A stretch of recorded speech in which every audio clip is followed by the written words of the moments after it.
కన్న తల్లిని, సొంత ఊరిని మర్చిపోయే స్థితిలో నేను లేనని వైసీపీ మాజీ ఎమ్మెల్యే అలజంగి జోగారావుని ఉద్దేశించి తెదేపా ఎమ్మెల్యే బోనెల విజయచంద్ర చురకలు వేశారు. పార్వతీపురం మన్యం జిల్లా బలిజిపేట మండలం చిలకలపల్లి గ్రామానికి ఎన్నో ఏళ్లుగా వేధిస్తున్న విద్యుత్ తీగల సమస్యలను ఆయన క్లియర్ చేశారు. ఎన్నికల ముందు చిలకలపల్లి గ్రామానికి మాటిచ్చిన విధంగా అధికారం చేపట్టాక 42.5 లక్షలు మంజూరు చేయించి ఆ సమస్యను పరిష్కరించారు. దీంతో ఎమ్మెల్యే బోనెల విజయచంద్రకు చిలకలపల్లి గ్రామస్తులు కృతజ్ఞతలు తెలిపారు. ఈ సందర్భంగా ఎమ్మెల్యే మాట్లాడుతూ చిలకలపల్లి గ్రామానికి చెందిన వైసీపీ మాజీ ఎమ్మెల్యేపై సెటైర్లు వేశారు. సొంత గ్రామంలో విద్యుత్ సమస్య పరిష్కరించకుండా చేసిన అవినీతి ఏంటో అందరికీ తెలుసన్నారు. ఈ కార్యక్రమంలో Transco SE Chalapathirao, DE Gopalarao Naidu, ADA Ramanarao, Tedepa మండల అధ్యక్షుడు పెంకి వేణుగోపాల్ నాయుడు, అరకు పార్లమెంటు తెదేపా బీసీసీఎల్ అధ్యక్షుడు బి రామ్మోహన్ రావు, సంజీవరావు, మండల పెదపాపి నాయుడు, సంబాన గౌర్ నాయుడు, తెదేపా క్లస్టర్ ఇన్ఛార్జీలు రాంబాబు పాల్గొన్నారు. కొత్తగా కమిటీ వచ్చింది. ఆ తిన్న ప్రతి డబ్బులు కూడా కక్కిస్తాం. పందికొక్కుల్లో తిన్నారు చెప్తున్నా. పందికొక్కులు ఎలాగైతే తింటాయో అంగన్వాడీ టీచర్లకు తెలిసి మన రైస్ మనం ఏమైనా అడిగితే ఎలకలు ఎలాగైతే పాడు చేస్తాయో మీ గ్రామాన్ని పందికొక్కుల్లాగే తిన్నారు. ఈ విషయాన్ని మీరు మర్చిపోవసరం లేదు. గుర్తుపెట్టుకోండి. రికార్డులు మాయం, డబ్బులు మాయం. ఏ రియల్ ఎస్టేట్ లో చూడండి, ప్రతి దాంట్లో ఆయన హస్తం ఉంటది.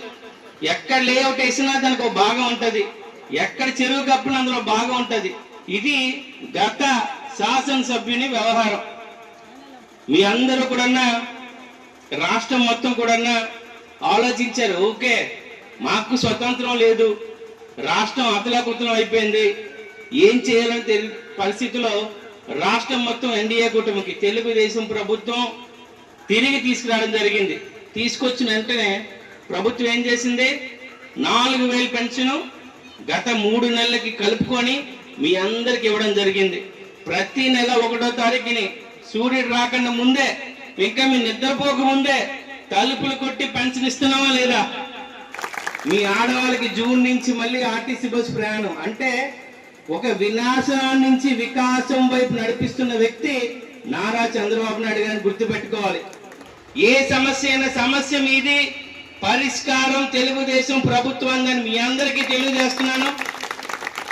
నాకు తెలిసింది ఒకటే, నా కోసం పార్టీ కోసం ఒక అడుగేస్తే మీకోసం 10 అడుగులు వేసే వ్యక్తిని నేను మీ అందరికీ తెలియజేస్తున్నాను.